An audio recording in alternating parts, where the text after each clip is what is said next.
Group వారి ixora 2.5, 3 and 3.5 BHK ultra luxurious apartments JNTU Hyderabad.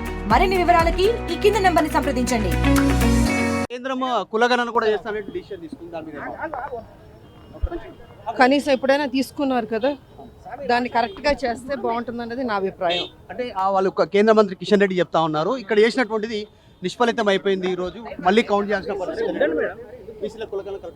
ఎందుకు ఆయనకు ఇప్పుడు స్పష్టత ఉండదు అనుకుంటున్నాను నేను.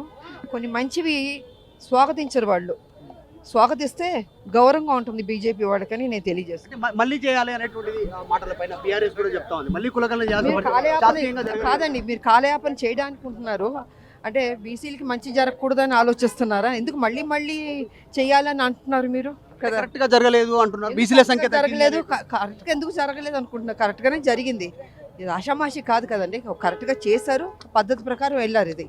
సో బీజేపీ ఇక్కడ ఉన్న వాళ్ళు కొన్ని పొలాలు పడుతున్నారేమో, వాళ్ళు కరెక్ట్ చేసుకుంటే బాగుంటుందని నా అభిప్రాయం.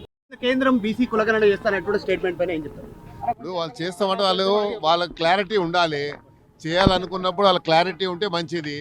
ఇప్పుడు కేంద్ర ప్రభుత్వానికి రాష్ట్ర ప్రభుత్వం ఒక నివేదిక, ఒక అసెంబ్లీలో రిజల్యూషన్ పాస్ చేసి పంపించింది.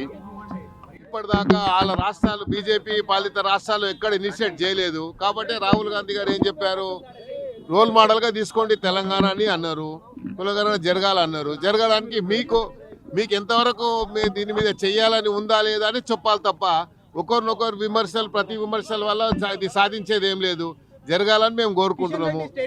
మెయిన్గా ఏంటంటే మా బీసీలది ఏంటంటే మేమంతా అల్ప సంతోషంలో ముందే అల్ప సంతోషాలకు అది కూడా రాకుండా చేయకండి.